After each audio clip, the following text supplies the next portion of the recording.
2026년 3월 27일 통합돌봄지원법 시행에 따라 초고령화 사회로의 진입이 의료, 요양, 돌봄 수요 부채에 따른 복합적인 돌봄 수요에 대응하기 위해 평택시 돌봄 통합지원 맞춤형 돌봄 등의 지속 가능한 돌봄 체계를 구축하기 위해 마련되었습니다. 오늘 강의 순서에 대해서 안내드리겠습니다. 1부, 2부로 나눠서 진행이 되며 1부는 돌봄통합 지원 이해와 지역사회 대응의 주제이며 2부는 안산시의 돌봄통합 지원 우수 사례를 듣도록 하겠습니다. 교육에 앞서 평택시 의회 최성자 위원님께서 참석하셨습니다.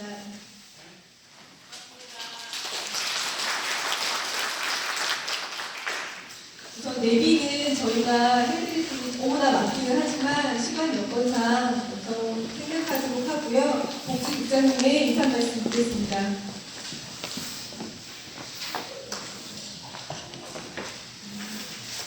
예, 안녕하세요. 복지국장입니다.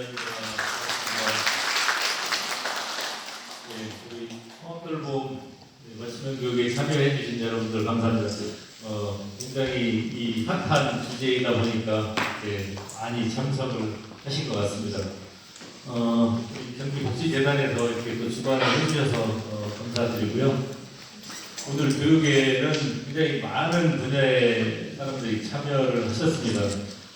읍면동장님들 비롯해서 읍면동 직원들도 참여를 하셨고, 우리 사회복지 관련 과들도 참여를 했고, 주택과 대중교통과 또 민원과 여러 부서, 또 민간에서도 우리 사회복지관이나 건보공단, 연금공단, 또 종합사회복지관, 사회복지협의회, 지역사회보장협의체, 읍면동 지역사회보장협의체 이런 여러 분야에 일하고 계신 분들이 같이 한 자리에 모이셨습니다.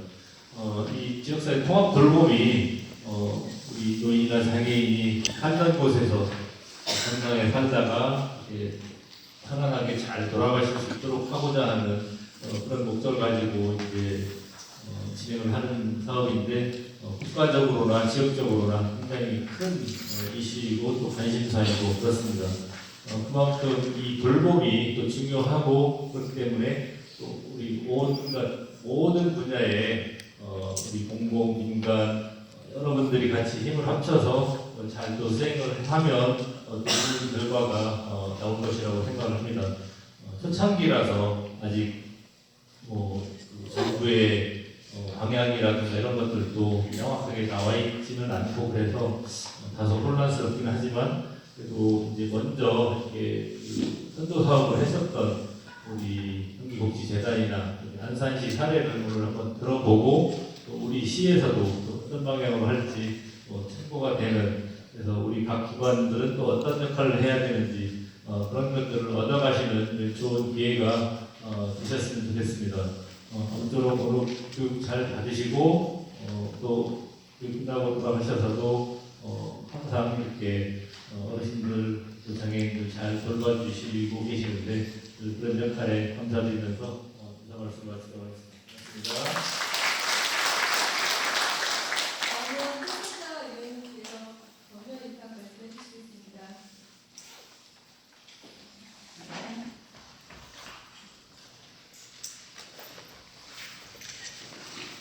네, 반갑습니다. 저는 더불어민주당 비례대표 시의원 최선장입니다. 제가 속해 있는 곳이 북천면 산림입니다. 그리고 이제 통합돌봄을 시작함에 있어서 저희 평택시가 이제 시범적으로 올해 지금 진행되고 있습니다. 진행되고 있어서 우리 통합돌봄이 왜 필요한지, 그러면 필요하면 어떻게 해야 되는지를 지금 현장에 계신 분, 각처에 이제 부서에 계신 분들, 관계되시는 분들이 그거에 대해서 이해와 실질적으로 이제 교육을 받으셔서 실행을 하는데 서로 간에 유기적으로 신뢰들이 좀 많이 있지 않을까 싶습니다. 저희 평택시 부서에서도 저희 의회에서도 함께 통합돌봄 시범에 있어서 하다 보면은 이제 시행착오가 많이 있을 걸로 봅니다. 시행착오를 거쳐서 실질적으로 이제 지속 가능한 어르신이나 장애인분들에 대한 통합돌봄이 체계적으로 잘 이루어지려고 봅니다. 그 외에 이제 여러분들이 계시기 때문에 오늘 좋은 교육, 정말 필요한 교육 잘 받으시고 또한 앞으로의 그런 통합 프로그램에 있어서도 서로 협력을 해서 우리 풍기시가 선도적으로 다른 타 지자체보다도 정말 잘하고 있다는 롤모델이 되어져서 그러한 할 수 있도록 여러분들의 그 사명감 그리고 거기에 있어서 또 시와 위에서 협조할 수 있도록 최선의 노력을 다하겠습니다. 오늘 교육 잘 받으시기 바랍니다. 감사합니다.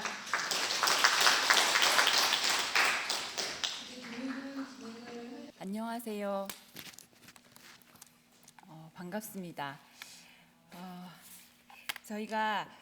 저는 경기복지재단 경기도 돌봄통합지원단 한소정이라고 합니다.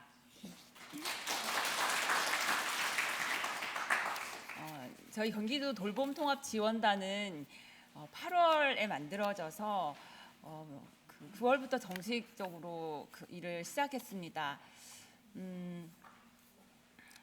지금 시군들이 엄청나게 푸시를 받는 것처럼 저희 돌봄통합지원단도 여러 가지로 이 시군들이 31개 시군이 잘 사업을 시행할 수 있도록 여러 가지 프로그램들을 만들고 교육과 컨설팅을 하고 있는데요. 8월 말과 9월 초에 저희가 교육을 시군 기초 역량강화 교육을 6번에 걸쳐서 주로 공공 영역에서 일하시는 분들, 읍면동 시군 주무팀을 보건소를 대상으로 6번을 해서 한 700분 정도가 교육을 받으셨고요. 그 다음에 다음 단계로 교육에 들어가는 것이 2가지 종류. 내일은 리더 교육, 시군 리더 과장급 교육이 하나 계획이 되어 있고, 보건 영역에서 재택의료, 재택 간호 교육이 전문 교육으로 심화 교육으로 수요일, 목요일, 내일과 내일 모레 또 2가지 교육이 수원에서 진행이 되고요. 지금 여러분이 받는 교육은 시군 맞춤형 교육이라고 저희가 6개 시군만 선착순으로 접수를 받아서 시군이 무엇을 원하는지 교육을 받는 대상도 시군이 구성을 하는 거거든요. 지금 평택시는 공공과 민간이 같이 이제 함께 받는 교육이고, 다른 시군에서는 공공만 받는 것도 있고 어떤 곳은 민간만 받는 것도 있습니다. 선착순에 못 들어서 굉장히 애통해하는 안타까워하는 시군들이 많이 있는데 평택이 엄청 서둘러서 빨리 신청을 하셨어요. 그리고 굉장히 적극적으로 참여해 주셔서 교육을 하게 됐고, 오늘부터 시작해서 저희 교육은 이제 6번 열리지만 실제로 이제 경기 북부는 6군데를 같이 시행하기 때문에 11개 시군을 대상으로 하는 시군 맞춤형 교육이 진행될 예정입니다. 그 시작을 평택에서 시작하게 돼서 개인적으로 적극적으로 해주시는 분들이 계신 곳에서 시작하게 돼서 굉장히 반갑고 기쁘게 생각합니다.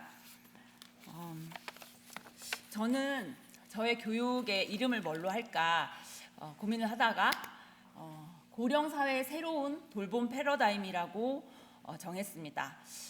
패러다임이라고 말할 때 어떤 전체적인 틀이라고 생각할 수 있잖아요. 그야말로 우리가 생각했던 그런 형태의 패러다임 시프트라고 표현할 수 있겠는데요. 제가 처음 지역사회 통합 돌봄을 만났던 건 안산시의 연구원으로 채용이 돼서 들어갔더니 저의 첫 번째 연구 과제가 안산시 지역사회 통합돌봄 선도사업의 성과와 모델 제시였습니다. 그걸 이제 2021년에 했었거든요. 제가 그 연구를 하는 사람이지만 지역사회 통합돌봄에 대해서 잘 알았겠습니까? 그래서 그때부터 저도 이게 뭐지? 내가 많이 들었지만 도대체 국가가 뭘 하려고 하는 걸까? 그때 이제 선도사업이었잖아요.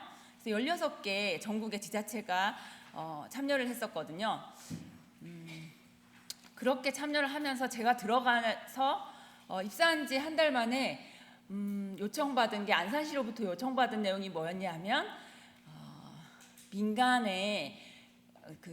기관장님들의 모임에 가서 이 사업이 무엇인지 소개하고, 그리고 그분들의 역할이 어떤 거를 하면 되는지를 좀 소개해 줬으면 좋겠다, 이런 제안을 받았어요. 그 주제가 왜 저의 첫 번째 과제였냐면 안산시가 시작할 때 저도 시작했던 건 아니었거든요. 안산시는 2019년 말서부터 선도 사업을 시작했고 저는 2021년 초에 들어갔단 말이에요. 한 1년 정도 진행하면서 아마도 공공에서 어려웠던 점은 민간에서 뭔가 열심히 그 국가의 재정을 받아 하는 것 같은데 관장님들 생각하기에는 아니면 시설장님, 센터장님 생각하기에는 왜 우리하고 같이 하자고 말하지 않지? 우리한테는 왜 역할을 부여하지 않지?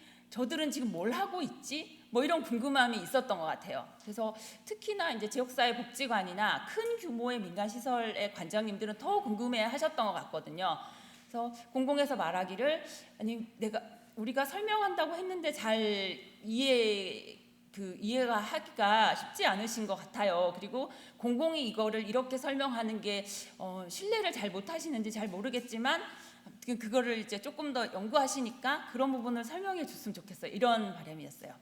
그래서 그때 저의 첫 번째 과업이 민간 시설장님들을 대상으로 하는 지역사회 통합 돌봄 선도 사업이 뭔가, 거기서 어떤 역할을 하시면 되는가, 뭐 이런 강의였던 것 같아요.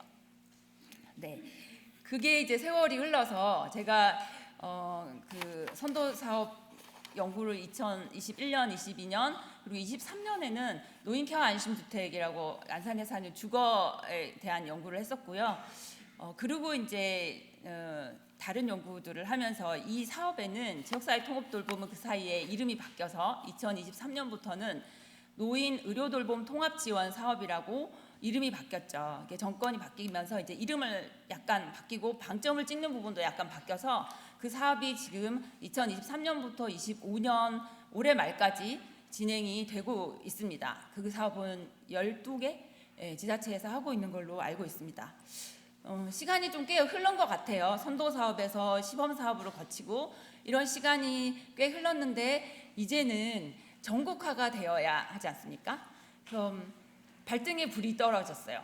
경기도도 발등에 불이 떨어졌고 사실 경기도가 제일 복지부로부터 푸시를 많이 받겠죠. 그러니까 경기도가 또 각 시군들을 막 푸시하기 시작해서 시군에 지금 아마 이 돌봄 통합 업무를 맡으신 분 너무너무 힘들 거예요.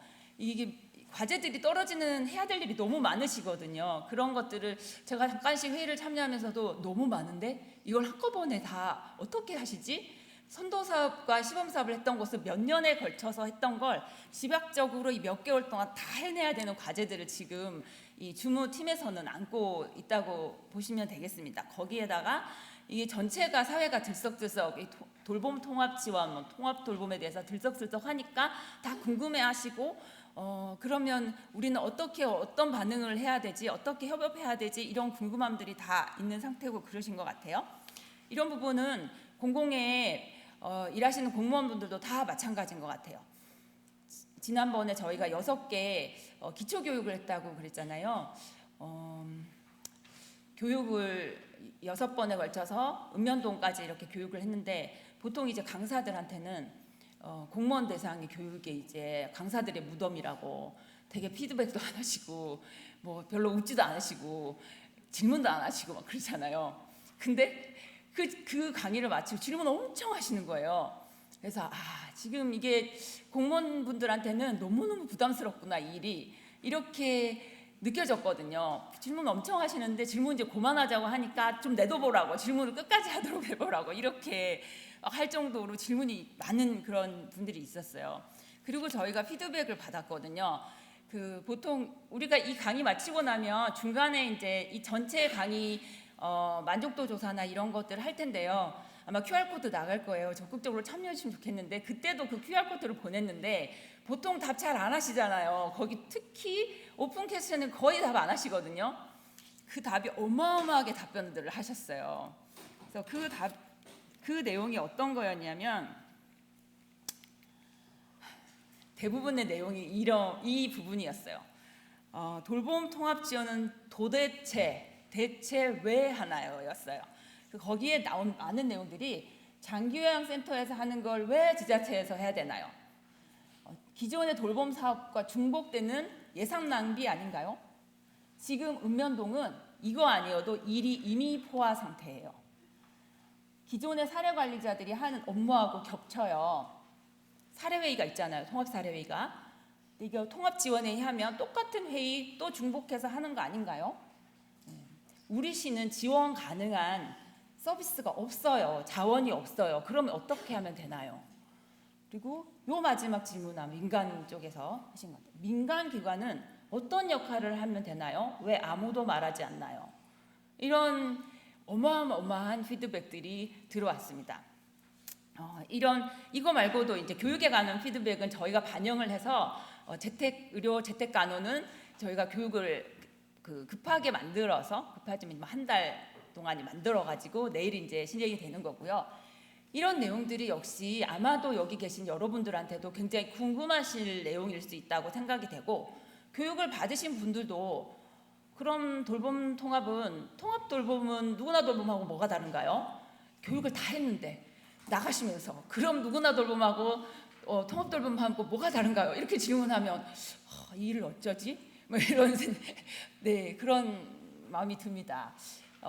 이런 질문들을 가지고 계실 거라는, 많은 분들이 가지고 계실 거라는 생각이 들면서, 그럼 우리는 지금 이 패러다임을 바꾼다고 하는 이 시도를 왜 하는 걸까? 국가는. 네, 그래서 영상을 제가 뭐 말하는 것보다 한 100배쯤 잘 설명해 주는 영상이 있거든요. 그래서 그 영상을 10분 조금 더 됩니다. 한번 보고 이어가겠습니다. 거의 없다. 이게 팩트입니다. 우리의 고령화를 위해 모아놓은 돈이 거의 없다. 이게 팩트입니다. 우리나라가 고령화로 급속도로 진입하기 때문에 의료 수요가 늘어나는데 누가 그 돈을 감당할 것인가? 돈 있는 사람은 살고 돈 없으면 죽는 전쟁이죠. 여러분이 돈 많이 내야 돼요. 그러니까 일본이 선택한 건 각자 도생입니다. 특히 죽음이, 내 임종이 임박했다. 그러면 다 집으로 보낸다. 왜? 병원에 입원시키는 것 자체가 돈이 드니까. 들을수록 똑똑해지는 지식 뉴스. 제가 20년 전쯤에 신경외과 전공의일 때죠. 그때 유럽을 조사해온 한 강사가 실제로 유럽 사례를 취재한 영상을 보여주셨어요. 90세 어머니와 함께 사는 60대 딸입니다. 어머니가 돌아다닐 때마다 60세 딸이 부축을 해요. 거기다가 어머니가 치매가 시작됐어요. 24시간 케어하는 치매센터는 사설이에요. 돈이 너무 많이 들어요. 그런데 90세 엄마와 60대인 본인의 소득은 연금밖에 없어요. 지금 삶이 어떠세요? 물었더니 그 딸은 제 삶은 재난입니다. 고령화는 재난입니다. 안녕하십니까. SBS 스프 컨트리뷰터 조동찬 의학 전문 기자입니다. 고령화란 65세가 돼서 직장에 은퇴한 후 돈을 벌지 못하는 사람이 늘어나는 것이다. 그리고 그 돈을 못 버는 고령자를 부양할 젊은 세대가 적은 것이다. 그렇다면 고령화에서 정말로 더 치명적인 게 뭔지 아세요? 장수입니다. 수명이 연장되면 그게 더 악화되는 거예요. 우리나라가 고령화로 급속도로 진입하기 때문에 의료 수요가 늘어날 것이다. 그렇기 때문에 의사가 더 필요하다는 게 이번 의대 증원을 하는 정부의 제1차 목적이었죠. 지금의 인력으로는 늘어나는 의료 수요를 감당할 수 없습니다. 가장 급격한 고령화를 겪는 우리나라는 의대 증원이 시급합니다. 그리고 고령화로 의료비가 증가하는 것은 너무나 당연합니다. 근데 이 얘기를 우리 안 하죠. 병원 누가 제일 많이 가실까요? 할머니, 할아버지죠. 그렇죠? 2021년 기준에요. 65세 이상 한 명이 의료비 쓰는 게 41만 원이에요. 전체 한 명은 15만 원에 불과해요. 그러니까 65세 이상이 의료비를 가장 많이 쓰죠. 2배가 넘죠. 그리고 이 65세 이상 연령층의 의료비 지출액은 2025년에 59조 원, 2035년에 130조 원, 2060년에는 390조 원으로 추산됩니다. 이거 다 우리가 내는 돈이에요. 근데 의료보험에 책정된 부분은 다 이제 속별로 이렇게 다 걷죠. 그 다음에 본인 부담률은 다 일률적으로 해요. 그러니까 이제 우리나라 의료보험 정책은 약자를 보호하는 측면이 있어요. 문제는 이 돈을 내는 사람이 적어지면 적어질수록 어떻게 되겠어요? 덜 짓고 갈 되겠죠. 지금 우리나라 건강보험 재정 상태 25조 원 남았어요. 25조 원을 지금 상태로만 유지해도 2028년에 고갈됩니다. 왜냐면 사용한 사람이 더 많으니까. 그런데 지금 여러분 우리 필수 의료 패키지 무슨 패키지에서 어떻죠? 늘리고 있죠. 이쪽 부분을. 필수 의료 분야에 향후 5년간 건강보험 재정 10조 원 이상을 투자하겠습니다. 그러면 덜쭉 고갈되겠죠. 덜쭉 고갈되면 어떻게 해야 돼요? 여러분이 더 많이 내야 돼요. 제가 우리나라 베이비 붐 시대 마지막이거든요. 1974년생 만으로 50세입니다. 제가 65세가 돼서 돈을 못 벌기 시작할 때 그때의 간병비와 의료비는 여러분들이 감당해야 됩니다. 여러분들이 얼마나 감당해야 될지 지금 이 상태로만 유지된다 하더라도 여러분들의 월급의 절반은 보험료로 내야 된다는 조사 결과도 있어요. 왜냐? 저의 어머니 아버지와는 좀 다른 입장이에요. 저희 어머니 아버지는 똑같이 낳으셨잖아요. 본인의 인구만큼. 그래서 저희는 지금대로 내고 저희 엄마 아빠는 이렇게 의료보험을 받으실 수 있는 거예요. 근데 우리 막차 탄 저와 저의 윗사람들은 달라요. 적게 낳았잖아요. 제가 저의 어머니 아버지와 똑같이 받으려면 여러분의 부담은 더 커질 수밖에 없어요. 인구가 줄어드는데 뭐 너무나 당연한 거잖아요. 그렇죠? 누가 그 돈을 감당할 것인가에 대한 논의가 지금 현재 빠져 있죠. 제 입장만 생각한다면요. 저희는 수혜자예요. 무조건 무조건 다 보장해. 죽을 때까지 다 보장해. 더 보장해줘. 라고 해야 좋은 사람이잖아요. 그래서 고령안의 첫 번째 키워드가 뭔지 아세요? 분열입니다. 저와 여러분들이 분열돼요. 이해관계가 완전히 달라요. 저는 돈을 못 버는 상태에서 여러분들이 내는 돈으로 이게 얹혀 살아야 되는데 여러분들은 부담이 큰 거야. 뭐야, 니네 더 내줘. 우리 때는 원래 다 그런 거야. 니네도 니네 밑에 애들에게 해. 그러는 거고 여러분들의 입장에서는 다르잖아요. 여러분들이 결정해야 돼요. 이거. 두 번째 키워드가 뭔지 아세요? 소멸이고요. 예를 들면 유럽이 지금 경제적으로 되게 위기인 건 아시죠? 그래서 유능한 젊은이들이 세금을 덜 내는 쪽으로 떠난대요. 내가 독일 사는데 내 월급의 절반을 떼어가요. 의료비와 무슨 뭐 연금 이런 걸로. 근데 저쪽 보니까 덜 떼가네? 그럼 옮기겠죠. 그건 너무나 당연한 거 아니겠어요? 여러분들에게도 여러분들의 월급의 절반 혹은 그 이상이 우리가 감당해야 될 의료비와 연금으로 걷어간다면 여러분들 대한민국에 살까요? 그래서 저는 뭐냐면 이런 생각했어요. 왜 아이를 안 낳을까 젊은이들이? 유럽 보고서에 이런 문구가 있더라고요. 젊은이들이 아이를 낳지 않는 이유는 두 가지다. 우리는 자식만 부양하면 됐다. 부모는 각자 알아서 살아야 되니까. 근데 우리 자식들은 자식도 부양하고 부모도 부양하는 이 두 가지를 함께 해야 되는 것을 알기 때문에 안 낳는 거다. 이 이중고를 면하기 위해서 하나만 선택하자. 부모까지 부양하고 딱 나까지만. 이런 겁니다. 그럼 고령화는 세계적 추세인데 네. 먼저 겪은 선진국들은 어떻게 대처를 하고 있을까요? 다른 나라 어떻게 하느냐? 이웃 나라 일본 볼까요? 일본이 고령화 사회로 진입한 게 가장 빨라요. 원래 일본은 노인들의 그 의료보험 본인 부담금이 0%였어요. 그들도 처음에 부푼 꿈을 안고 있었죠. 고령화되면 의료적 수요 되게 늘어나니까 병원 많이 지어. 의료인 많이 필요하니까 많이 뽑아. 그 다음에 우리가 부담스러우니까 이런 적용들 팍팍팍 해. 그런데 하자마자 바로 돈이 확 떨어지는 돈의 문제에 부딪혔어요. 일본 미쯔비시 종합연구소가 연구를 했어요. 2040년 일본 의료비와 간병비가 2023년보다 63% 증가한 89조 엔. 그런데 이때 세금 등으로 조달할 수 있는 건 최대 66조 엔. 그러니까 해마다 200조 원이 넘는 적자가 의료비와 간병비로 발생하는 겁니다. 200조 적자면 어떻게 해야 돼요? 딱 두 가지예요. 본인이 감당하거나 그걸 셀프 케어라고 하고요. 좀 더 현실적으로 하면 각자 도생입니다. 아니면 두 번째, 2040년에 20세에서 65세 돈을 버는 젊은이들이 부담을 해야 되죠. 간병비와 의료비로만 부담해야 될 게 1인당 해마다 400만 원이 넘을 것이라고 추산했습니다. 그러다 그게 너무 문제가 되니까 일본이 선택한 건 각자 도생입니다. 75세 이상의 의료비 본인 부담금 20%를 올렸고 최대 140만 원까지 해마다 더 내는 법안이 통과됐어요. 거기다가 일본의 고령화를 위해 준비했던 병실들은 다 문을 닫고 다 집으로 보낸다. 왜? 병원에 입원시키는 것 자체가 돈이 드니까. 걸을 수만 있으면 다 집에 보내고, 그리고 어떻게 하느냐? 가까운 편의점에서 그냥 약처방에서 스스로를 견뎌내게, 스스로를 치료하게 해요. 일본은 노인 요양시설의 본인 부담금이 한 달에 한 50% 정도 된다고 쓰여 있어요. 그러니까 한 달에 비급여 비용으로 227만 원, 25만 엔을 부담해야 된다. 그런데 좀 더 좋은 곳 있잖아요. 좀 더 좋은 곳은 한 달에 50만 엔, 454만 원 정도를 내야 해서 일본인은 들어갈 엄두조차 내지 못한다. 그리고 노인 요양시설에 90일이 지나면 퇴원을 강요받는다고 합니다. 제가 그래서 일본 전문가에게 물었습니다. 이 말 사실입니까? 네, 그렇습니다.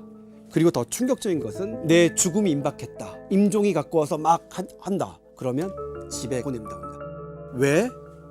당신의 죽는 순간, 이런 위태로운 순간을 우리는 케어할 여력이 안 되니 집으로 돌아가셔서 각자 도생하십시오라는 게 벌어지는 거죠. 지금 우리나라는 위중하면 중환자실로 가죠. 그런데 일본은 중환자실이 아니라 어디로? 집으로 간다. 왜? 돈 때문에. 이게 무슨 뜻이냐면요. 재난적 상황에서는 경제적인 차이가 훨씬 더 극명하게 드러납니다. 전쟁에서 그렇잖아요. 돈 있는 사람은 살고 돈 없으면 죽는 게 전쟁이죠. 일본은 우리나라보다 훨씬 더 잘 사는 나라죠. 먼저 대비한 나라인데도 이렇게 됐습니다. 고령화에 되니까 우리 의료 수요가 늘어날 거야. 그러면 그 의료 수요가 늘어나는데 그걸 어떻게 대처할 것이냐. 그러니까 우리나라도 외국인 의사 도입하자 이렇게 얘기하죠. 그러면 우리보다 훨씬 더 외국인 의사를 먼저 도입했던 영국 볼게요. 영국은 공공의료 시스템입니다. 영국 국민들은 병원에 갈 때 돈을 안 내요. 그러니까 영국은 무상의료다. 저는 동의할 수 없어요. 그 돈을 병원에 갈 때 안 낸다는 거지 그 비용을 영국이 거저대는 건 아니죠. 영국은 의료비로 우리나라보다 훨씬 더 많은 비율을 씁니다. 그리고 모든 의사 간호사는 공무원이었어요. 공무원이니까 의사들의 봉급이 한정돼 있죠. 그래서 영국의 명문 의대를 나온 사람들은 돈 많은 사람들을 위한 개인 병원을 오픈하고 있습니다. 대표적인 런던 클리닉, 나쁜 의료를 기다리느라 당신의 소중한 인생을 수개월 혹은 수년 동안 낭비하지 마십시오. 여러분이 직접 여러분의 의료비를 낼 결심이 섰다면 바로 전화하세요. 영국의 사설병원은 미국과 비슷합니다. 세계 최고로 비싸죠. 영국의 공공의료 시스템이 무너진 건 이미 오래됐어요. 그래서 영국 내셔널 헬스 시스템은 의사를 수입하고 있어요.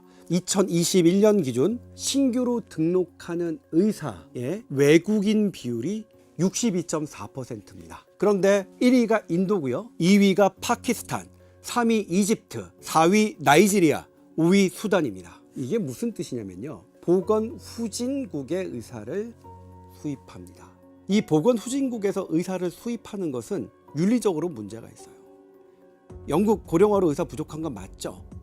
그런데 나이지리아, 수단은 더 의사가 부족합니다. 나이지리아 국민들은 어떡하라고요? 그런 세계적인 비판에도 불구하고 그건 난 모르겠고 수입할 거야. 그래서 62.4% 수입한 거예요. 왜요? 돈 때문입니다. 영국은 의대생서부터 전공의 과정까지 모든 걸 영국 정부가 다 내요. 그런데 영국의 자체 의과대학을 나온 의사들은 매년 10% 외국으로 빠져나간다. 그리고 이 전망은 30%까지 빠져나갈 것 같다. 그들을 붙잡으려면 돈이 많이 든다. 하지만 외국의 전문의들 딱 들어왔더니 전공의 비용보다도 안 들어. 싼 거야. 또 하나가 있어요.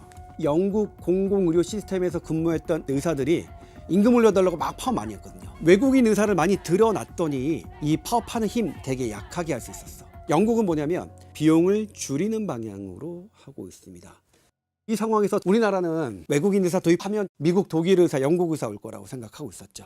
아니라는 거예요. 우리는 영국처럼 외국인 의사를 도입할 여건도 안 돼요. 왜냐하면 이 나라들은 영국이 식민지로 했던 나라서 영어는 돼요. 그러니까 그들을 영국 의사로 이게 교육시키는데 큰 돈은 안 들어요. 그래도 15년간 15조 원이 넘어요. 우리는 돈이 더 들어요.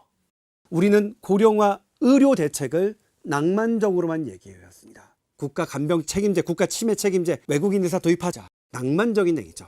현실적으로 그냥 똑바로 이게 아셔야 된다고요. 돈을 못 버는 노인은 늘어나고 돈을 버는 젊은이는 줄어든다는 것은 피할 수 없는 팩트입니다. 우리의 고령화를 위해 모아놓은 돈이 거의 없다. 이게 팩트입니다. 재정이 언제 고갈될까요 말까요? 이게 아니라 우리 지금 없어요. 그래서 우리는 지금 줄여야 한다. 젊은이들에게 막대한 돈을 부담시키지 않으려면 우리나라의 모든 의료비는 줄여야 됩니다. 특히 노인 관련 의료비는 더 보장성을 줄여야 한다고 생각합니다. 그런데 안 돼, 싫어. 내가 그동안 내었던 게 있는데 저항할 거예요. 스스로 줄이지 못하면 강제적으로 줄임을 당하게 될 수밖에 없습니다. 50대 이상인 우리 세대에게 얘기하고 싶은 게 이겁니다. 이건 우리의 자식의 일생이 걸린 거잖아요.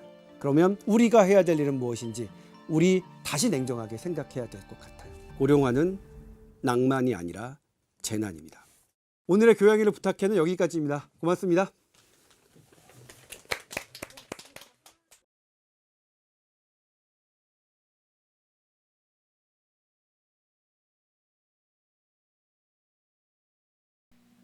네, 지역사회 통합 돌봄을 시작하게 된 이유를 가장 핵심적으로 잘 설명하는 동영상이라고 생각이 됩니다. 우리의 현실이 이러합니다. 제가 컨텐츠를 지금 세 장으로 나눴는데요. 첫 번째는 초고령 사회, 늘어난 돌봄 수요와 사회복지 재정 부담. 앞에 그 비디오 클립에서 말했던 그런 내용들을 담고 있고, 두 번째는 그래서 지역사회 통합 돌봄으로 전환합니다. 세 번째 주제는 돌봄 통합 지원과 지역사회는 그럼 어떻게 대응해야 하는가에 관해 말씀드리도록 하겠습니다.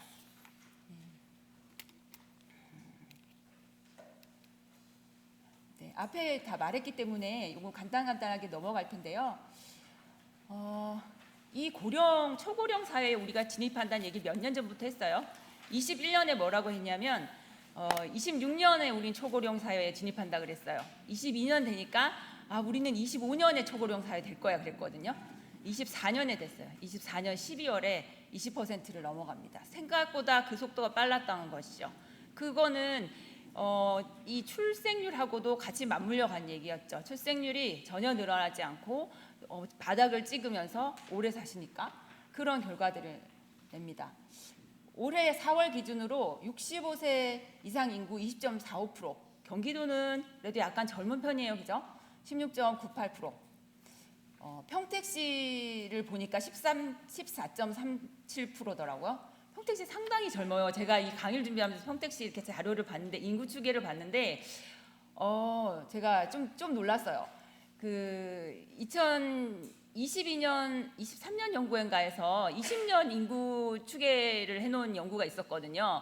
거기에서 그 경기도 31개 시군의 대부분이 다 인구가 감소합니다. 인구가 늘어나는 두세 개의 시군이 있었는데 화성시, 평택시, 아마 제가 정확히 기억 안 나는데 남양주였던 것 같아요.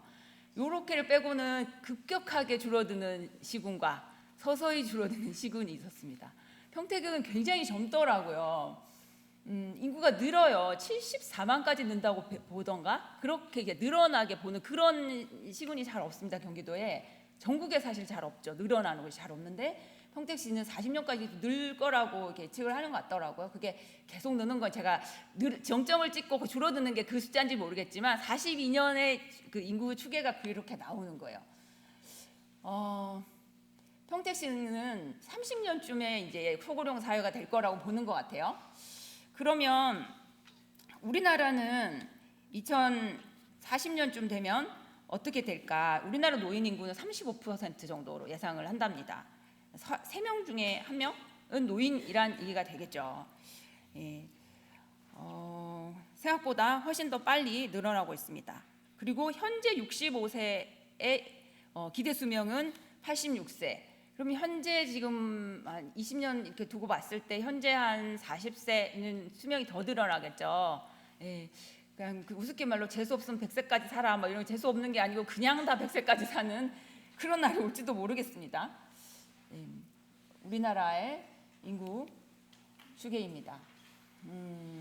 75세까지를 나눠 보는데요. 후기 노인 인구를 보는 이유는 75세를 넘어가면서 건강과 인지와 사회적인 특성이 뚜렷하게 노인의 특성을 나타낸다고 보고 있습니다. 그 전까지는 사실 저희도 뭐 노인대학에 70세 초반 자롭지 않나요? 60대 거의 없고 거의 이제 70대 중후반부터 이렇게 많으신데 그때부터 이제 이 여러 가지 기능들이 노쇠하시는구나라고 느끼는 뚜렷한 시기가 나타나는 그때이라는 거죠. 2030년은 1955년생 베이비붐의 시작이죠. 이 부모의 시작 나이가 75세가 되는 해입니다. 이때부터는 노인 비율이 급격하게 더 증가를 합니다. 뿐만 아니라 돌봄의 필요성, 돌봄을 필요로 하는 인구가 더 급격하게 증가한다고 볼 수 있겠습니다. 앞에 비디오 클립에서도 얘기했듯이 노인 진료비에 관한 얘기가 언급이 굉장히 많이 나오거든요. 지금 일본의 예를 들으면서 그 죽음 임박해 오면 집으로 보낸다. 그 얘기 우리 그 건강보험공단 연구원에서 연구도 보면 의료비가 사망 1년 전에 급격하게 증가하거든요. 사망 그 시점에서 1년을 돌아보면 그 시기에 의료비가 아주 많이 지출이 됩니다. 일본에서 미리 겪었기 때문에 그거를 어차피 돌아가실 거니까 이 의료비를 우린 다 감당할 수 없어요. 그런 의미가 있을 것 같아요. 우리도 이미 그 연구에서 사망 1년 전부터 사망 시기까지 그 1년간의 의료비가 급격히 증가한다는 데이터가 다 이미 나와 있습니다. 65세 이상 의료보장 적용 인구가 24년의 상반기에 1,000만 명을 넘어섰고 치매 환자 100만 명 시대에 커지는 돌봄 부담을 우리 사회가 지고 있습니다. 고령화에 대한 의료 수요 증가 예측인데요. 2022년과 35년 예측을 보시면 입원 일수, 외래 방문 일수 계속해서 증가해 갑니다. 노인 장기요양보험, 이 건강보험 재정에 관한 언급입니다. 장기요양보험 재정의 위기인데 26년이 언젠가요? 내년입니다. 이미 적자로 돌아설 거다 이렇게 예측을 하고 있고요. 장기요양보험이. 그리고 31년이 되면 누적 준비금이 다 소진된다. 완전히 고갈된다. 지금 이 상태로 가면. 우리도 이렇게 예측을 하고 있습니다. 2008년에 노인 장기요양보험 제도가 들어오고 나서 굉장히 빠른 속도로 정착한 건 아시잖아요. 우리 사회에 이런 제도가 들어와서 이렇게 빨리 정착했던 제도가 있나 싶을 만큼, 왜냐하면 그때는 돌봄이 절실했으니까 그랬을 거예요. 부양 부담이 너무 컸고 부양 부담으로 인한 사회적 문제가 너무 많았기 때문에 장기요양보험이 도입이 되면서 굉장히 빨리 정착했고요. 노인 장기요양보험에서 5년마다 기본계획을 수립하는데 1차 계획이 13년부터 17년에는 대상자를 확대하거든요. 그 수혜 범위를 확대하는 것. 이런 것들이 계획에 들어와 있고요. 2차는 18년부터 22년까지 여기 역시 본인 부담금 경감도 확대하고 대상자도 확대하는 이런 계획이 주 계획이 들어 있어요. 그런데 23년부터 3차에는 방향이 확 바뀌어집니다. 확대가 아니고 의료 요양 예방의 연계, 재가 서비스 생활 지원 확대. 여기 이미 재가 서비스 돌아섰다는 거예요. 이 시설로 들어오는 인구가 아니라 집에서 할 수 있는 만큼 더 많이 할 수 있게 하겠다라는 의지가 여기서 이미 보여지고 있습니다.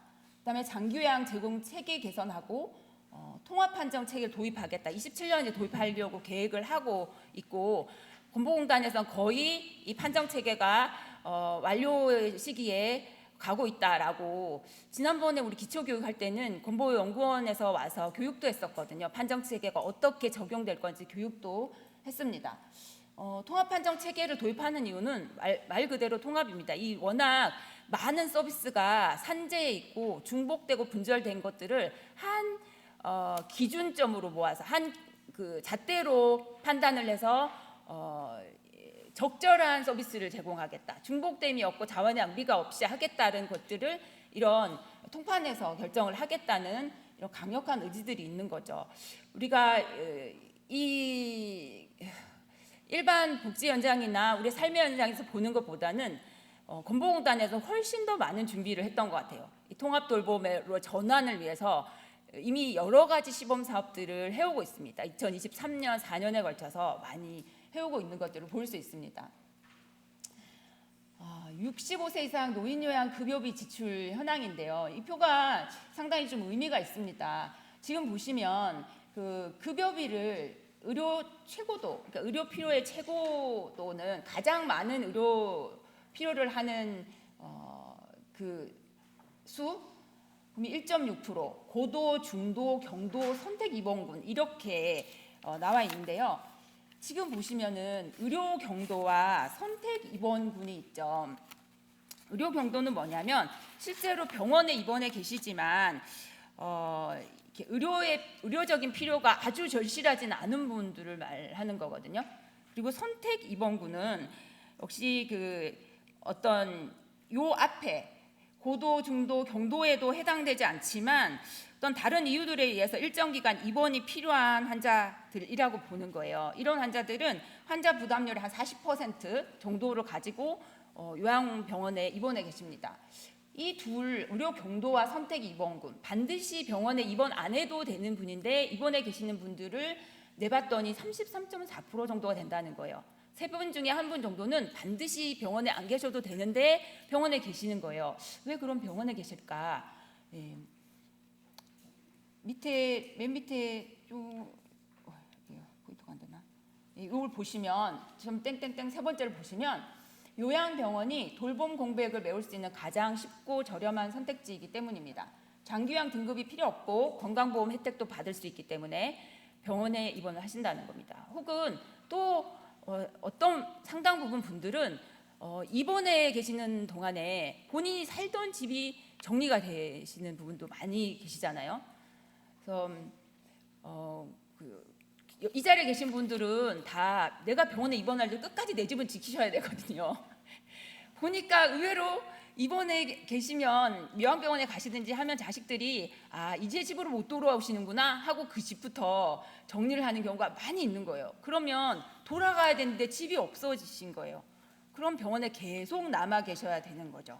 그런 경우가 많이 있더라는 거예요. 그래서 이런 부분들을 사회적 입원이라고 하는데요. 의학적으로 꼭 입원할 필요가 없는데 병원에 장기적으로 머무르는 거. 돌봐줄 사람이 없어서 입원하고 갈 곳이 없어서 입원을 해 계시는 거예요. 이런 경우들이 많아서 그럼 이거는 건강보험 그 보험의 측면에서 봤을 때 굉장히 많은 소실이잖아요. 이 보험은 우리 국민들이 내는 비용이잖아요. 그래서 어떻게 하면 이런 비용들을 줄여갈까? 어떻게 하면 지속 가능한 돌봄의 형태를 만들까? 지속 가능한 건강보험 재정을 가지고 갈까라는 아주 오랜 고민들에 의해서 이 정책이 나오는 것입니다. 지금까지 건강보험 재정과 연결된 돈과 연결된 여러 가지 말씀을 드렸다면 저는 이제 지역사회 통합 돌봄으로의 전환의 패러다임 시프트의 중요한 2가지 축은 하나는 돈, 하나는 우리의 노후의 삶의 모습, 살기 원하는 모습이라고 생각이 되거든요. 최근에는 어르신들이 많이 얘기하시잖아요. 진짜 불편하셔도 요양원은 죽으러 가는 곳이야. 내 친구들 가서 다 거기서 죽었어. 난 안 가. 끝까지 안 가. 버티시는 분이 많단 말이에요. 우리의 요양, 장기요양 서비스가 엄청 못해서 뭐 이렇게 그런 게 아니잖아요. 지금의 수가에서 어쩔 수 없는 그런 여러 가지 돌봄의 형태들과 발생할 수 없는 그런 형태이잖아요. 개별로 외출하기 어려우시잖아요. 한번 들어가시면 거기서 자식들이 와서 모시고 가지 않는 한 거기 안에서 외출 한 번이 어렵고 그 노인의 여러 가지 삶을 여러분들도 보시기 때문에 보건에 종사하시지만 나는 과연 요양원에 가고 싶을까? 거기서 나의 죽음을 맞이하고 싶을까를 물어본다면 최대한 늦게, 그죠? 내가 있던 곳에서 있고 싶다. 최대한 늦게까지 있고 싶다. 라는 게 우리 모두의 바람일 거라고 생각이 돼요.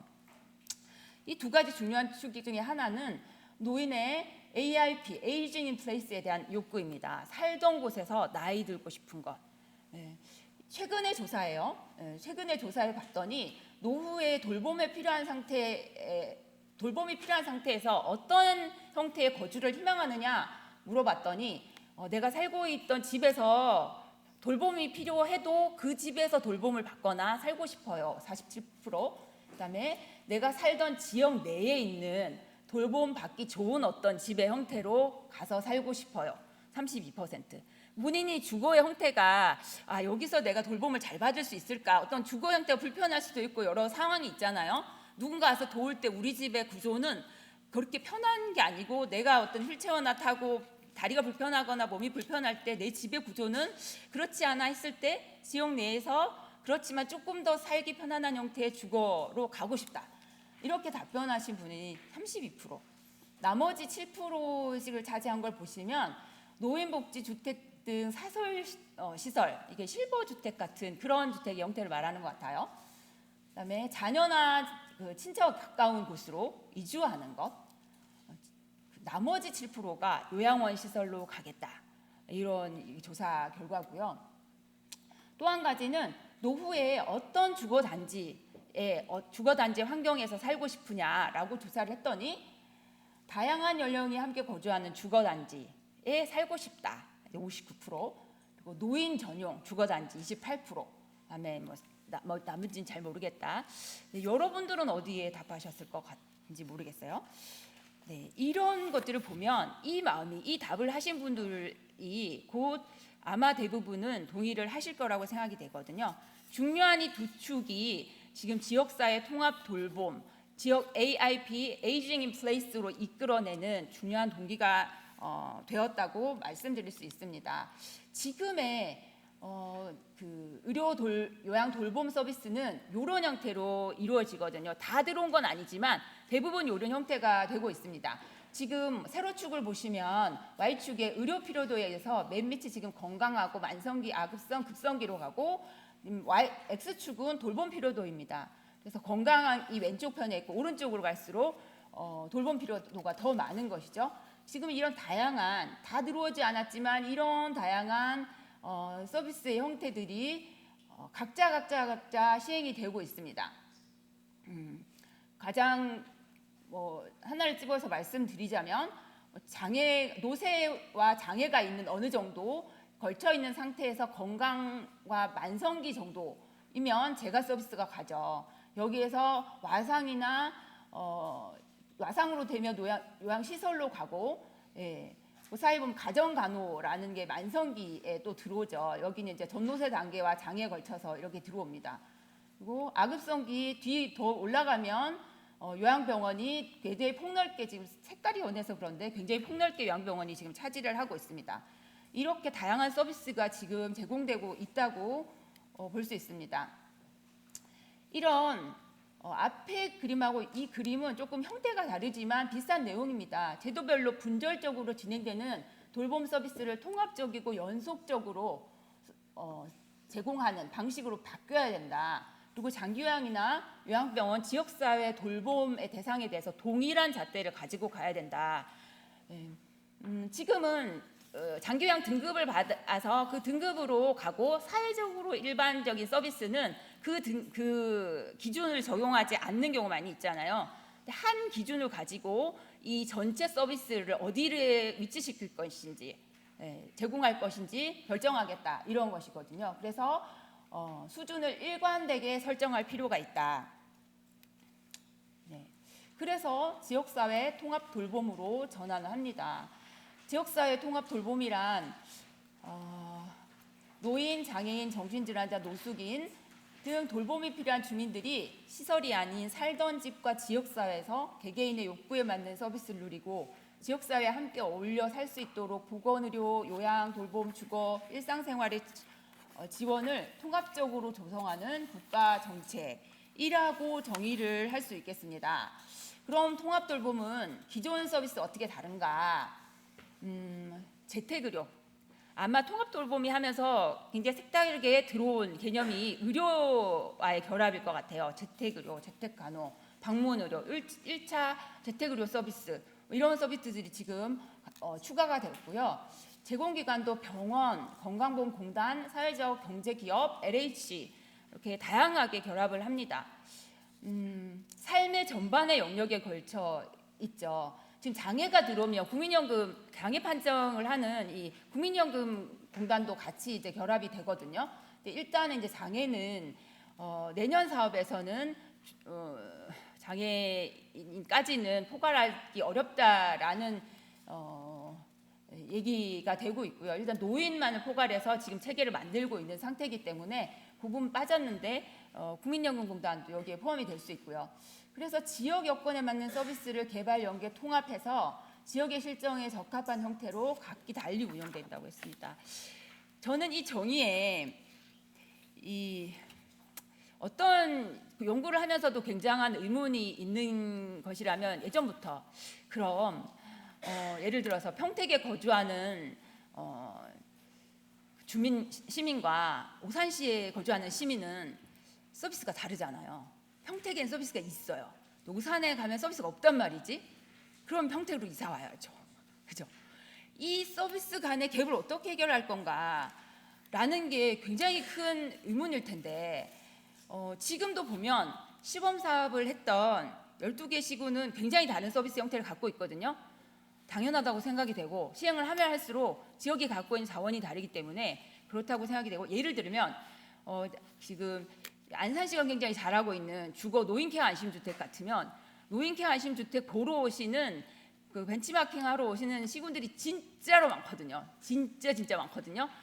근데 제가 2021년부터 지금까지 봐도 그럼 그렇게 많이 보시고 가서 얼마나 많은 곳에서 이 케어 안심주택을 만들었지? 그러니까 꼭 안산을 봤다고 해서 안산처럼 만드는 건 아니지만 그 시군에 적합한 형태를 만들었지 보면 정말로 없으신 거예요. 안 하고 싶어서 안 했겠습니까? 그죠? 어려운 거예요. 그 지역의 실정에 맞춰서 어떤 부지를 확보를 하고 건축을 하고 그거를 입주하기가 지금 어떤 건물을 토지를 확보하고 건축을 하고 그거를 시행을 하고 운영해 나가기까지 이게 엄청난 일인 거예요. 그러니까 필요한 건 아는데 이거를 쉽지 않다라고 생각이 되는 거죠. 이게 대부분의 많은 서비스들이 그런 것 같아요. 제가 생각하는 데는 어떤 뭐 식사 제공 서비스, 이 통합 돌봄에 굉장히 중요한 서비스가 식사 제공이잖아요. 스스로 밥을 세 끼를 집에서도 해결할 수 있다면 요양병원에 안 가실 수 있는 분들도 많이 계시단 말이죠. 가사를 조금만 도와드리고 이동을 조금만 도와드리면 병원에 안 가시고 살던 곳에 사실 수 있는 분이 있으시단 말이죠. 그런 정도 해결하는 건 크게 어렵지 않은 것 같아요. 근데 주거가 어려우면 내가 살던 곳에 내가 휠체어 타야 되는데 내 주거가 휠체어 타고 다니기 불편한 주거가 어려우면 그건 이제 어떤 시군에서 그 시에서 어떤 형태의 주거를 제공해 줄 수 있어야 그 지역사회에 살 수 있는 거잖아요. 병원에 안 가고.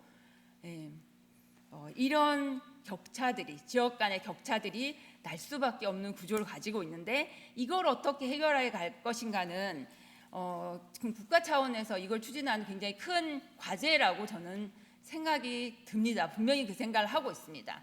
근데 이제 지금은 시작하는 단계에서는 거기까지 고민을 한다기보다 일단 지역사회 돌봄 통합 체계를 만들자. 이게 우리의 가장 큰 과제죠. 내년에 3월에 법이 본격적으로 시행되기 이전까지 여러 가지 체계를 지역사회에서 만들어내는 것, 하드웨어적인 거를 구색을 맞춰내는 것, 이것이 지금의 과제라고 생각이 되고요. 뭐 이 내용을 제일 처음에 포용복지 2020년이라고 돼 있잖아요. 처음에 선도 사업할 때 이런 그림을 그려냈어요. 목표나 비전을 보면 이게 되게 이상적이거든요. 가야 될 방향은 맞아요. 지금의 시범 사업을 하면서는 조금 더 현실적으로 바뀌어 있는 형태가 있고 그럼에도 불구하고 밑에 핵심 중점 과제라고 제시되어 있는 부분은 되게 이상적이고 괜찮다.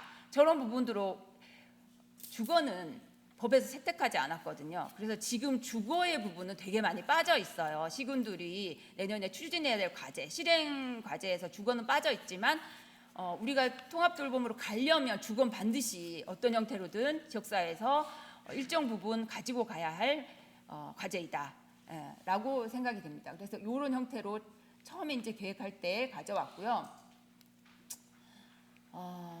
네, 요거는 지역사회 통합 돌봄이 발전해온 모습입니다. 그래서 선도 사업 했고요. 시범 사업 지금 23년 7월부터 25년 올해 말까지 가고 26년부터는 지역사회 통합 돌봄의 보편화로 전국에서 시행이 되죠. 지금 평택시도 너무 많이 고민하고 계시겠지만 저는 처음 시작한 안산을 봤잖아요. 그리고 선도 사업이 어떤 모습으로 이뤄갔는지를 봤기 때문에 진짜 고생을 많이 했거든요. 그리고 선도 사업을 끝내면서 아니 그렇게 많은 자료를 가지고 갔으면 결과물을 내놔야지. 건보공단에서는 왜 그 다음에 말이 없어. 엄청 뭔가 조사를 많이 했거든요. 그 건보공단에서의 시행착오였던 것 같아요. 그 사업들을 하면서 처음에는 장애인도 하고 노인도 하고 노인이 13곳, 장애인이 2곳, 정신장애 1곳 이렇게 했잖아요. 그래서 그렇게 하다가 처음에 첫 해 해보고 두 번째에는 노인을 전부 다 해라. 그래서 장애인과 그 정신장애 하던데도 노인을 또 포괄해서 했거든요. 그러다가 그 다음에는 전부 다 노인으로 가라 그랬던가 계속 바뀌었어요.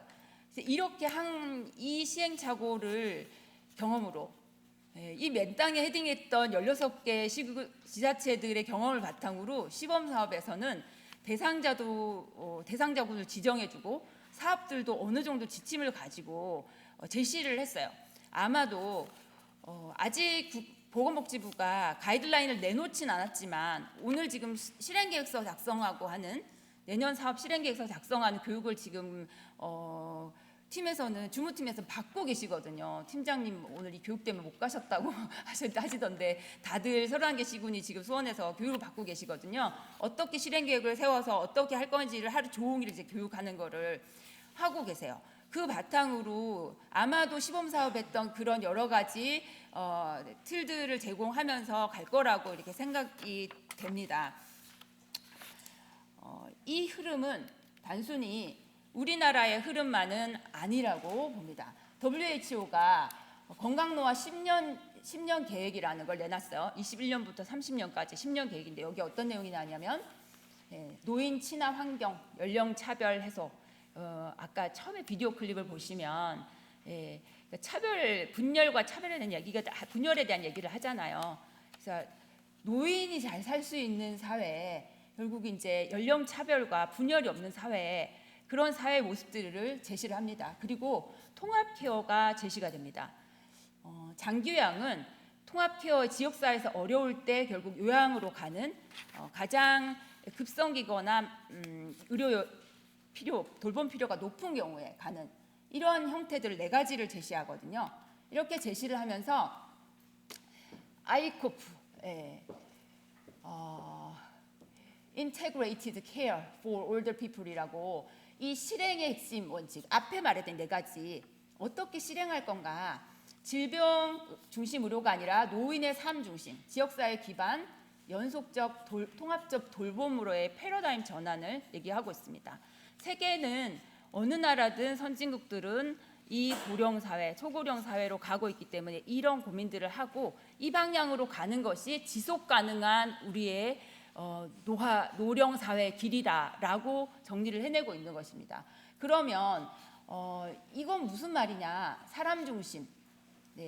노인이 돌봄의 대상이 아니라 주체이고 그래서 노인의 삶의 목표와 가치를 중심으로 계획을 수립해야 된다. 통합하는 것, 의료 돌봄 사회 서비스 간의 연계, 복합적인 문제, 만성질환, 사회적 고립, 주거, 돌봄 부반 이것들을 하나의 체계로 코디네이팅 해내는 것.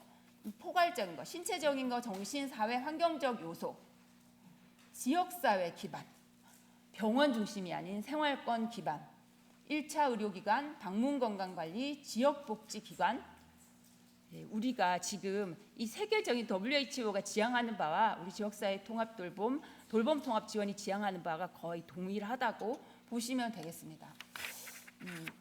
그리고 마지막으로 연속적, 1회적 진료가 아니라 평생 단계적 관리 체계를 구축하는 것, 의료기관, 지역사회, 가정 간의 정보 연결 강화하는 것들을 제안을 하고 있습니다. 그러면 이것으로 인해서 우리 지역사회는 뭐가 어떻게 바뀌는 건가요? 보니까 그 도에서 올해까지 조례를 만들고 내년까지 전담팀을 만들고 전담 부서를 만들고 맞나요? 네, 전담 부서를 만들고 이미 이제 전담 그 인력이 없는 곳은 전담 인력을 지난달까지 빨리 배치하라고 얘기를 했었고요.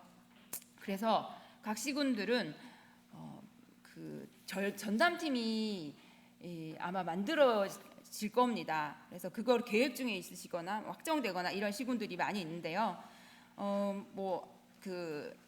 부천시 같으면 통합 돌봄 지원과, 안산시 같으면 통합 돌봄과 이렇게 있고요. 보통은 지금은 거의 복지정책과 안에 돌봄 팀으로 많이 있습니다. 그러니까 팀이 독립되는 거죠. 아직 평택시는 팀이 따로 있는 건 아니고 희망복지팀에서 전담 인력이 있는 구조가 되던데 아마 전담 부서가 생길 거라고 생각이 됩니다. 그러면 이 전담 부서가 통합지원센터가 되는 그런 역할을 하거든요. 그래서 신청을 한 어르신이 원하는 의료 요양 돌봄 서비스를 주민센터나 건강보험공단이나 시에나 이렇게 신청을 하게 됩니다. 그래서 이렇게 신청하는 체계가 마련이 되고, 그다음에 이 시스템은 아직은 좀 요원한 것 같긴 한데 지금 두 가지 시스템을 제가 쓰고 있는 걸 알고 있고, 다른 독립된 시스템을 쓰고 있고, 이 정보 간에 건보가 갖고 있는 정보가 또 다르잖아요. 다른 정보를 서로 갖고 있기 때문에 공공이 시가 갖고 있는 정보와 건강보험공단이 갖고 있는 정보가 달라서 이거를 이 통합 시스템을 쓰려면 어느 정도까지 이거 공유가 되는가가 여러 가지 어려움들이 있긴 한 것 같아요. 그래서 향후에 이 시스템을 통합정보 시스템을 구축하겠다고 했는데 이 부분은 어떻게 되는지 잘 모르겠어요. 쉽지 않다는 얘기는 제가 들었습니다. 그 다음에 판정에 관해서 의료 요양 돌봄 필요도를 객관적으로 판단하는 통합 판정 체계, 통판이 도입될 것이고, 그리고 요양병원 간병연계, 통판의 결과로 의료 요양 돌봄 필요도가 있다고 판정된 환자에게는 간병을 지원하거나 이런 시스템이 갈 거다. 그 다음에 통합지원센터, 주로 이 통합지원센터는 시의 그 주무팀, 전담팀이 통합지원센터가 되고요. 이 팀에서 전체적인 서비스와 체계와 그 실행 계획들을 수립하게 됩니다. 사례 관리는 읍면동에서 담당을 하시게 되겠죠. 그래서 읍면동이 이 계획을 수립하고 필요한 서비스를 연계하고 제공하는 역할들을 하게 됩니다. 이런 걸 발표했기 때문에 제일 처음에 읍면동에서 지금 이 공무원분들이 난리가 난 겁니다. 저걸 다 어떻게 감당해내냐라는 이제 부담감들이 지금 많이 있고요. 퇴원 지원은 통합지원센터 중심으로 퇴원 노인 서비스 연계. 요양병원에서 퇴원할 때 그냥 집으로 보내면 집에서 제대로 돌봄이 안 되면 다시 병원을 오실 거 아니에요. 그래서 그러지 않기 위해서 지역사회에서 돌보는 체계들을 잘 계획을 한 다음에 집으로 가시게 한다는 거죠. 그다음에 재활의료기관, 회복기 병원, 케어안심주택 같은 안심하고 집으로 돌아가는 퇴원 지원 체계를 마련하는 시스템으로 바뀔 겁니다. 이게 이제 그림으로 보시면 이런 그림인데요. 그림이 복잡해서 시군구에 노인통합지원센터가 있고, 이게 왼쪽은 의료고 오른쪽은 제가 요양이에요. 그다음에 돌봄과 복제 영역이 지금 밑으로 이렇게 있는, 이렇게 통합해서 할 거다. 여기에 의료 요양 필요도 통합 판정이 들어가고, 의료원에서 단기 입원 퇴원 훈련도 들어가고, 판정 결과로 이렇게 연계해서 갈 거다. 이런 이제 전체적인 그림이 갑니다. 이 통합 판정 체계를 잠깐만 설명드리고 가면, 이 통합 판정에서 그 노세 스크리닝, 의료 필요도 사전 조사해서 이 신청서하고 의사 소견서가 오면 통합 욕구 조사, 인정 조사 요원이 가서 욕구 조사를 합니다. 지금 이 설명들은 제 뒤에 하는 우리 정성호 과장님께, 안산시 통합돌봄과 과장님께 조금 더 자세히 설명을 들으시면 될 텐데요. 건보에서 조사를 나가는 경우도 있고 읍면동에서 조사를 나가는 경우도 있다고 제가 알고 있거든요. 그래서 필요에 따라서 양쪽에서 다 대상자 조사를 나가게 됩니다. 조사를 하고 그다음에 통합판정체계, 모든 분들이 다 통합판정체계에 올라오는 건 아니라고 들었는데 통합판정체계에 올려서 어떤 서비스를 어떻게 갈 건지 결정을 하게 됩니다. 이럴 때 의료와 요양의 필요에 의해서 의료 필요와 요양 필요가 모두 높다. 요양병원. 의료 필요는 높지만 요양 필요는 낮다. 뭐 요양병원 이런 식으로 구성이 되는 거죠. 이때 이제 의료와 요양이 전부 다 좀 낮은 수준에 있을 경우에 이제 지역 돌봄으로 가시게 되는 거죠. 그러니까 이 지역사회 통합 돌봄이 모든 사람들 혼자 전혀 생활할 수 없는 요양원이 반드시 필요한 분들 모든 분들을 집으로 돌려보내겠다 그런 의도가 아니라는 거예요. 이런 이 일관된 잣대를 가지고 봐서 꼭 병원에 입원 안 하셔도 될 분들은 가능한 한 집에서 그 생활을 유지하시면서 돌봄을 받을 수 있도록 지역사회가 그 돌봄 체계를 마련하겠다고 보시면 됩니다. 그래서 시군구에는 전담부서, 통합지원센터 설치하고 읍면동에는 통합지원 창구가 설치가 됩니다. 그 다음에 보건소가 같이 협업을 하게 되거든요. 담당자 지정을 하고 대상자 발굴을 하고 같이 재택의료, 방문의료 다 보건소가 담당을 하게 됩니다. 보니까 평택에도 한 곳 재택의료 시범사업 하는 곳이 있더라고요. 시민의원?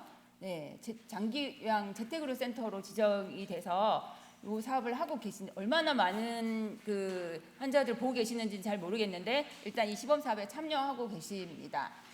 이게 케이스가 들어오면 어떤 흐름으로 지금 가느냐를 보시면 맨 왼쪽에 이용자가 있고 대상자 발굴은 건보공단, 읍면동 주민센터, 요양병원 이렇게 되는데요.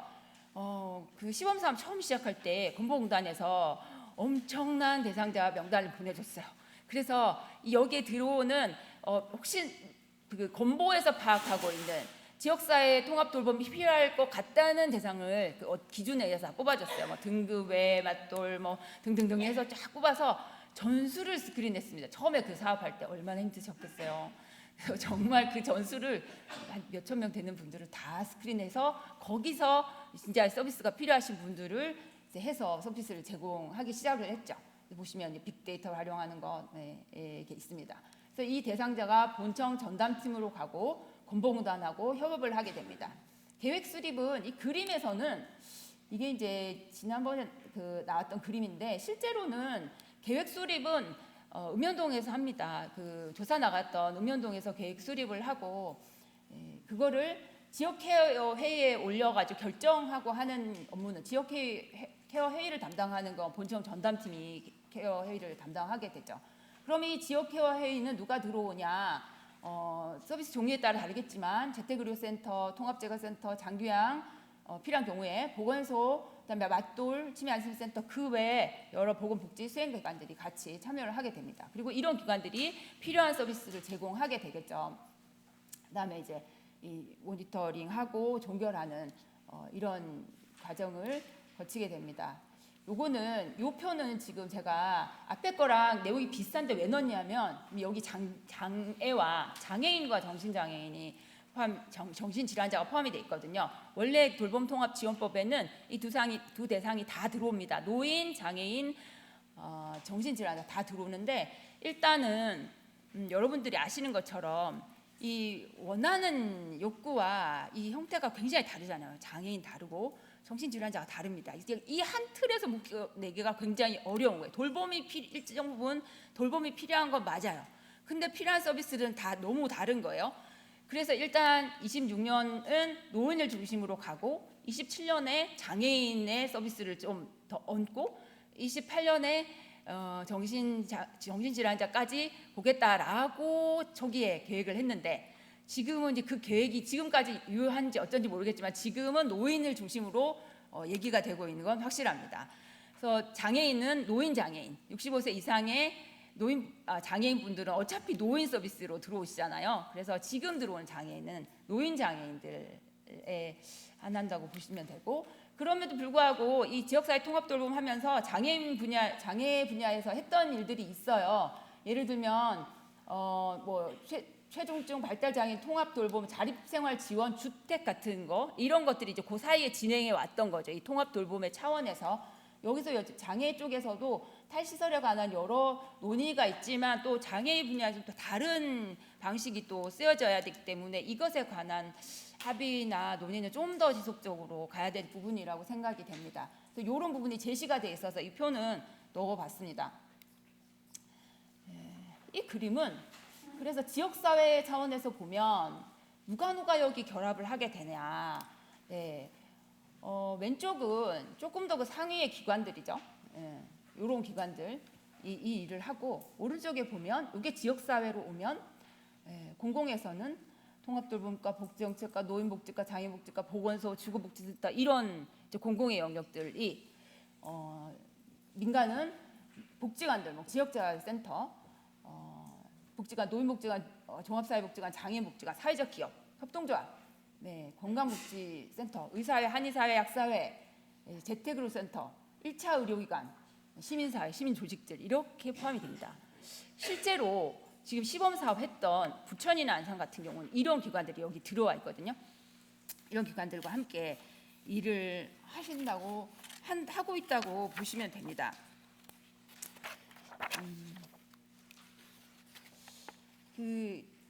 이제까지 말씀드린 것처럼 통합돌봄의 방향은 이제 지자체가 어떤 모양을 그려갈 건가, 지자체 중심으로, 그리고 대규모의 어떤 시설의 집단이 아니고 소규모, 소그룹의 형태로, 그리고 돌봄을 어떻게 하면 공공성을 띤 형태로 갈 건가, 이 고민이 가야 된다는 거예요. 지금 보시면 서비스가 더 늘어날 거잖아요, 그죠? 서비스가 늘어나야 합니다. 그런데 그럼 지금처럼 장기요양 서비스처럼 장기요양이 시장화되어서 나타난 여러 가지 어려움들이 있잖아요. 그럼 그런 형태로 우리가 서비스를 더 많이 늘려가는 게 맞는가라는 고민을 지역사회에서는 해야 된다고 보는 것이거든요. 왜냐하면 장기요양은 장기요양 그 국가의 그 장기요양 틀 안에 다 들어와 있지만, 이 통합돌봄은 지역사회에서 어떤 형태의 서비스를 만들어내고 누가 제공할 것인가는 지역사회가 결정할 수 있는 부분인 거예요. 이걸 똑같이 이런 그 개인의 어떤 장기요양이 사실 이게 그 비영리지만 영리 같잖아요. 비영리지만 영리고 영리지만 비영리고 뭐 이런 거잖아요. 우리가 지역사회에서 제공하는 돌봄 서비스도 그런 형태로 가야 되는가? 아니면 좀 더 공공성을 띠고 지역사회 주민들이 이 일을 통해서 같이 돌보고 어떤 수익도 만들어내면서 돌보기도 하고 이런 형태로 가져갈 것인가? 라는 것들을 지역사회에 이제 맡겨진 것 같아요. 지금 현황은 돌봄 시장에서 개인 사업자 비율이 85% 정도 된다고 봅니다. 통합돌봄을 하면서 이 서비스가, 제가 서비스가 확장되면 시장화가 더 가속화될 건가? 이게 더 시장성을 띈 걸로 갈 건가? 근데 지금 현재 초점은 공적인 전달체계 구축에 집중이 되어 있습니다. 지금 그 시에서는 어떻게 하면 이 공적인 전달 체계를 만들어갈 것인가, 기본 서비스를 갖춰갈 건가, 누가 함께 이걸 같이 할 건가, 뭐 이 틀을 만들어내는데 너무너무 힘이 든 상태죠. 평택은 보니까 조례는 작년에 만들어져 있더라고요.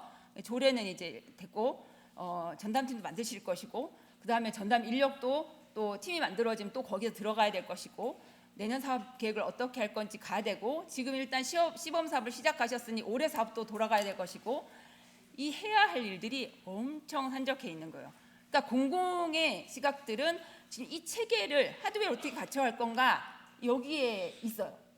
사실 그 도에서도 지금의 집중적인 관심은 거기 있는 거예요. 근데 아마도 평택시에서 민간까지 다 이렇게 포괄해서 볼 때는 그런 민간은 어떤 형태로 여기에 함께 할 수 있는지를 고민해 봤으면 좋겠다라는 의도가 있으실 거라고 생각이 돼요. 우리가 나가야 될 방향은 지역에서 선순환하는 지속 가능한 돌봄 생태계인 거예요. 지역사회에서 선순환하고 지역사회에서 더 살고 싶은, 우리가 계속해서 살고 싶은 평택이 돼야 된다는 거예요. 누군가가 나를 돌봐주고 내가 내 지역에 있어도 내 요양원에 가지 않더라도 살 수 있는 좋은 돌봄이 가능한 지역사회, 돌봄이 공공성을 확보하는 과제가 여기에 있습니다. 비슷한 말인데요. 제가 서비스 확충만으로는 어렵다. 기존과 같은 방식의 돌봄 인프라의 한계가 분명히 있다. 공공성을 더 확보해야 된다. 그리고 탈시설에서 나왔을 때 2분의 3을 보장할 수 있어야 된다. 적어도 요양병원보다 나은 삶이 어여야 하잖아요. 저희가 지역사회에 나와 사시라 했는데 그보다 못한 삶이 되면 안 되지 않습니까? 이런 답을 찾아가는 데 있어서 주민 돌봄 공동체 이게 굉장히 갑자기 이게 뭔가 구체적인 내용에서 굉장히 이상적인 내용으로 흘러가는 듯한 느낌을 확 줘요. 제가 이 만들면서도 그런 감이 없지 않은데 뭐 이러면서 만들었어요. 근데 이걸 쓸 수밖에 없는 이유는 뭐냐면 공공 서비스 수혜자, 이용자에서 생산자인 주민으로 바뀌어야 된다는 것입니다. 그리고 사회적 관계를 확장하는 관계 돌봄, 서로 돌봄이 의 형태가 어떤 식으로든 이 통합 돌봄에 반영되어야 한다고 생각이 됩니다. 그리고 이 지역 돌봄 생태계 안에는 주민 돌봄 일자리가 창출이 되고 그것을 기반으로 하는 이런 통합 돌봄이 그 플랫폼이 돼야 된다는 거죠. 그래서 지역 주민의 문제를 지역 주민들이 직접 해결하면서 선순환하는 돌봄 경제가 만들어질 수 있거든요. 예를 들면 저는 처음에 와가지고 처음에 21년도에 연구를 하면서 약간 의아했던 이제 사회적 협동조합이 제공하는 서비스. 제가 그때 좀 처음 본 거예요. 공공의 서비스 영역에 그분들이 와서 이제 같이 서비스를 한 거를 거의 뭐 처음 봤다고 보면 돼요. 근데 그분들이 하면서 이분들이 지역 자활센터에서 독립 그 협동조합을 만든 그룹이었는데 이분들이 사회적 기업이 됐죠.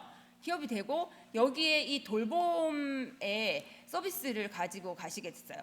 그래서 그러면서 이 사회적 기업이 자활로 시작한 이 사회적 기업이 엄청나게 튼튼하게 자리를 잡는 거예요. 식사 제공 서비스였던 것 같아요. 이게 예산이 이제 공공의 예산이 가져 한 1억, 2억 이렇게 들어가면서 거기서 여러 가지 인증을 받아야 되잖아요. 그래서 뭐 이런 그 식품을 다루니까 이런 여러 인증을 받고 뭐 해썹 인증 같은 것도 더 나와서 받고 막 이러면서 그 기업 자체가 발전해 가는 거예요. 그러면서 굉장히 탄탄해지죠.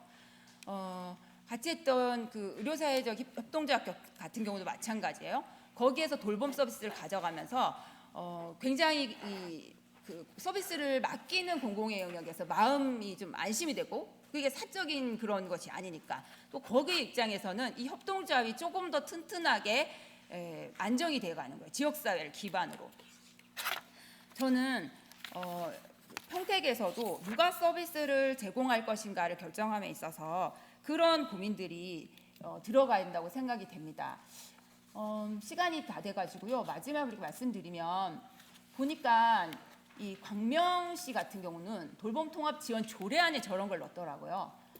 사회적 경제 조직 보면 통합 지원 관련 기관에 사회적 경제 조직을 포함하고 그리고 통합 지원 지역 계획에 사회적 경제 조직의 육성과 돌봄 분야 참여 확대에 관한 이런 사항들을 분명하게 명시를 하고 있습니다. 그리고 이런 여러분들이 참여하게 되는 이제 협의체 같은 협의체가 꾸려지고 협의체에 참여하실 텐데 그 협의체는 단순히 서비스 제공 기관으로 참여를 하는 것이 그치는 게 아니라 어떻게 하면 더 촘촘한 그물망으로 지역의 돌봄 생태계를 만들 것인가를 실질적으로 논의하는 그런 사회복지 기관, 뭐 사회적 경제, 마을 공동체, 주민자치회가 협력하는 기반들을 만들어 가시는 것이고요. 이런 것들이 제가 여기서 구체적으로 어떤 형태 이렇게 제시하기 되게 어려운 부분이 있는 것 같아요. 각 지역마다 그 특색이 다르잖아요. 여기에서 같이 협의해 가는 과정에서 어떤 형태로 우리는 가져가면 좋을까? 누가 이 서비스를 제공하고 누가 이 서비스를 챙길 것인가? 처음에는 서비스가 여러 가지가 가지만 사실은 사례 관리를 일일이 다 읍면동의 공무원들이 하기가 불가능하다고 저는 생각이 됩니다. 그러면 누구를 챙길 것인가? 지역사회를 다 보냈는데 이분들의 사례 관리를 공무원 수를 그렇게 늘려주지 않잖아요. 그럼 누가 할 것인가에 대한 고민은 지역 이 거버넌스가 같이 해나가야 되는 고민이고 여기에 있는 민간의 많은 부분들과 공공이 해야 된다고 생각이 됩니다. 제가 이제 그런 부분의 한 일례로 안산의 이 얘기를 들었는데요. 지금 노인 케어 안심 주택을 중심으로 하는 온마을 돌봄 사업이거든요. 그래서 이거를 좀 제안을 하고 싶었는데 이건 아마 그다음 강의에 정승호 과장님께서 하실 겁니다. 구체적으로 잘 해주실 거라고 생각이 되고 시간이 다 돼서 그럼 제 강의는 여기서 마치도록 하겠습니다.